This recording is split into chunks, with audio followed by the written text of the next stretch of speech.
विद्यार्थी मित्र हो, आपण या अगोदर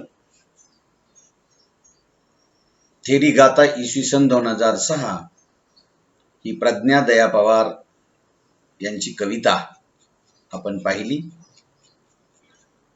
या कवितेच्या नंतर आपणाला पुढची कविता एक अजून बघायची आहे आणि त्या कवितेचं नाव आहे निष्णात।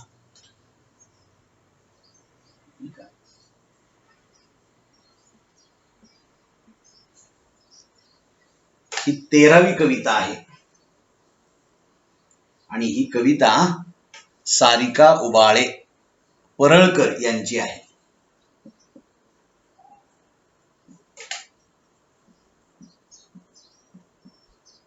परळकर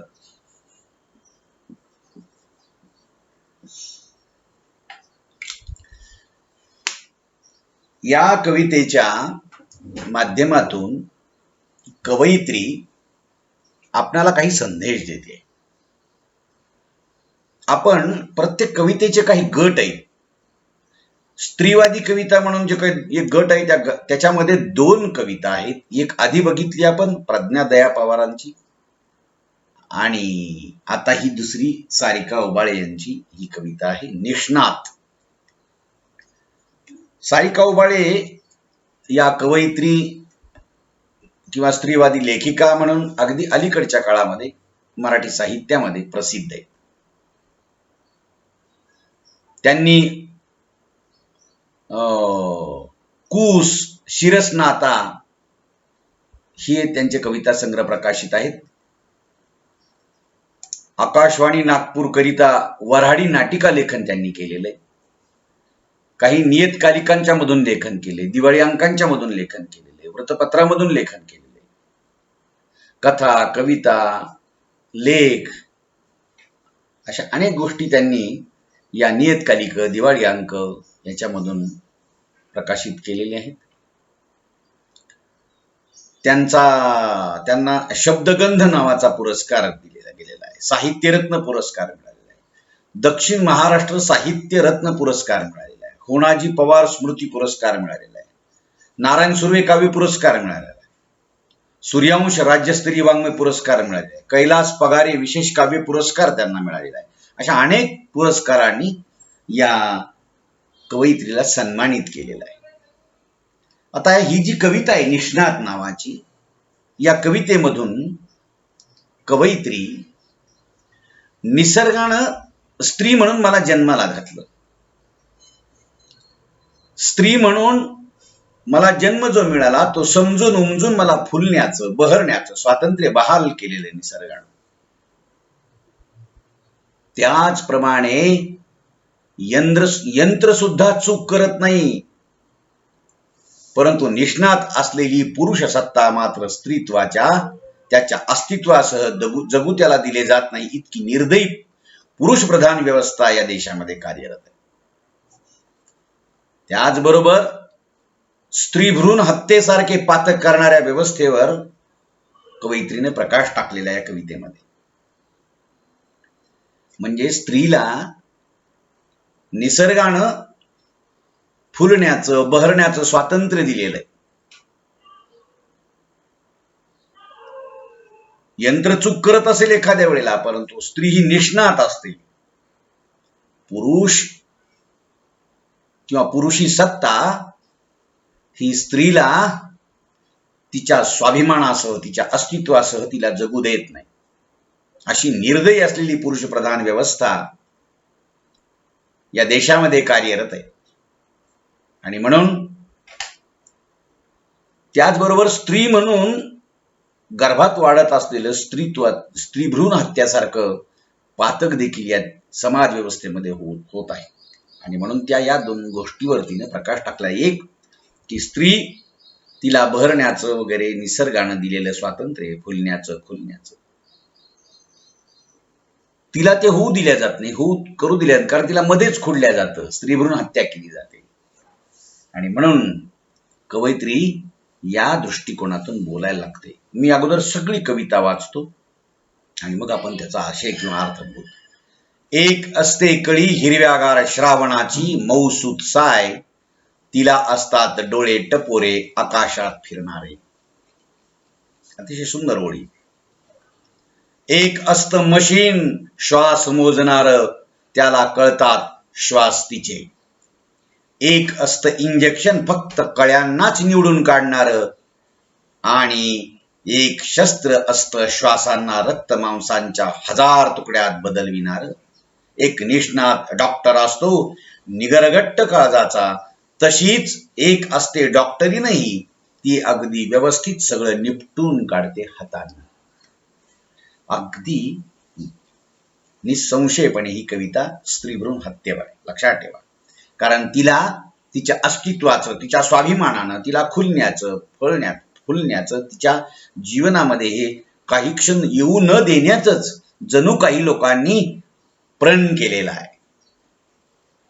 कवयित्री वर्णन करते, एक कळी असते हिरव्यागार श्रावणाची मौसूत साय, गर्भात ती वाढते.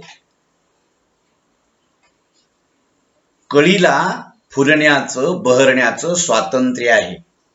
स्त्रीला जन्मानंतर फुलण्याचं किंवा जन्म पोटात ती जेव्हा गर्भात वाढते तेव्हापासून तिला फुलण्याचं स्वातंत्र्य हे निसर्गाने दिलेलं आहे. हिरव्यागार श्रावणामध्ये मौसूत जशी एखादी साईसारखी कळी वाढते, सगळी सृष्टी फुलून सजून निघते हिरव्यागार श्रावणात. तसं एखाद्या स्त्रीच्या पोटात वाढणाऱ्या स्त्रीच्या कळीला फुलण्याचं उमलण्याचं स्वातंत्र्य आहे, पण तिला असतात डोळे टपोरे आकाश फिरणारे. सुंदर स्त्रीच्या म्हणजे एकेका अवयवाचं वर्णन, सौंदर्याचं वर्णन करतो. सुंदर डोळे असतात एखाद्या स्त्रीचे. त्या दमयंतीचे डोळे होते कमळाच्या ताज्या फुलासारखे, असं दमयंती स्वयंवरामध्ये रघुनाथ पंडितांनी वर्णन केलेले की कमळाच्या फुलासारखे डोळे असलेली दमयंती, सुंदर सौंदर्याचं तिच्या डोळ्याचं. तसंच ती जेव्हा जन्माला येते तेव्हा तिचे डोळे दिसतात टपोरे आकाश फिरणारे. तिच्या डोळ्यामध्ये चैतन्याच्या कळा असतात, चैतन्याच्या झळा असतात.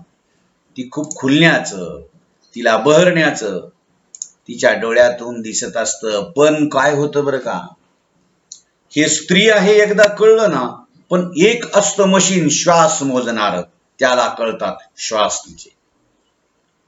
सोनोग्राफी करतात, गर्भपोटात राहिल्यानंतर सोनोग्राफी केली जाते, आणि सोनोग्राफी करताना त्या मशीनवर ते तपासलं जातं, श्वास कसे आहेत, वाढते का मूल, हे सगळं बघतच काय करतात नंतर, हे आता तरी स्त्रीभ्रूण हत्येवर आता बंदी आलेली आहे.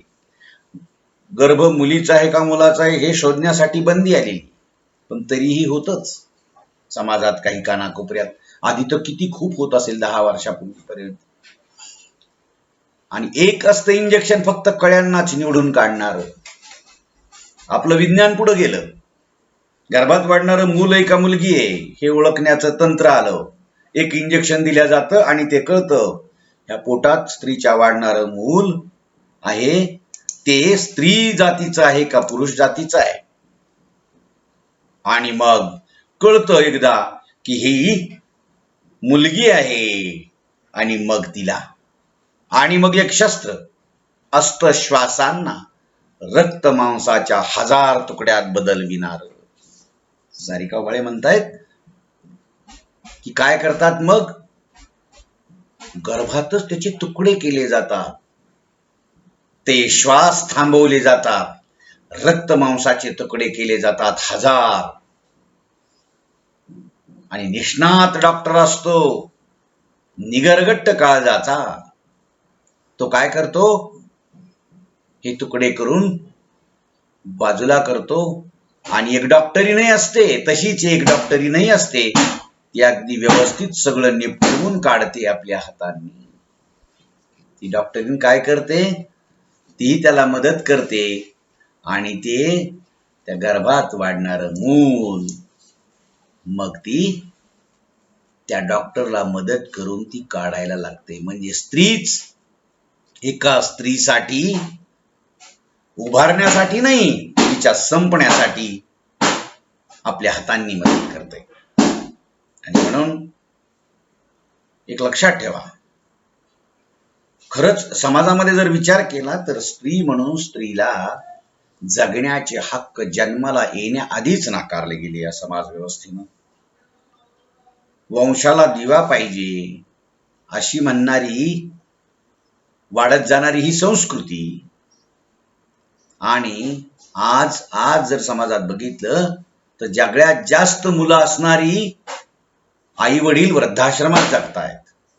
मुलगी एकुलती एक असेल तर आपल्या आई वडिला तरी सांभाळते, पण हे घडत नाही समाजामध्ये.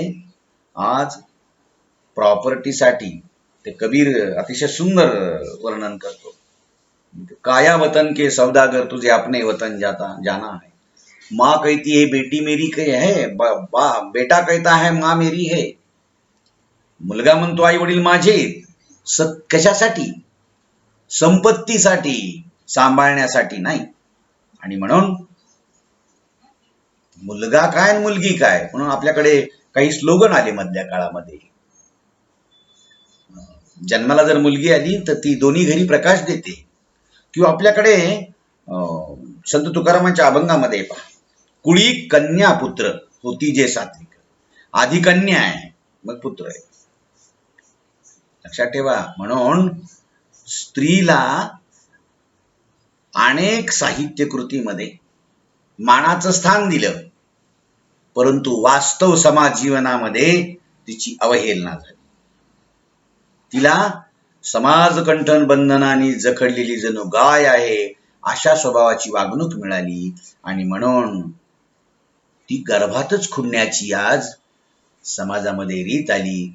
या चुकीच्या, वाईट, अमानुष अशा पद्धतीच्या विरोधात सारिका उबाळे ही कवयित्री या निष्णात कवितेतून ही सगळी तिची भावव्यथा, स्त्रीच्या जीवनाची भावव्यथा, तिच्या अस्तित्वालाच नाकारण्याची भावव्यथा ती इथं मांडताना आपल्याला दिसते. पहा, अशी ही कविता आहे.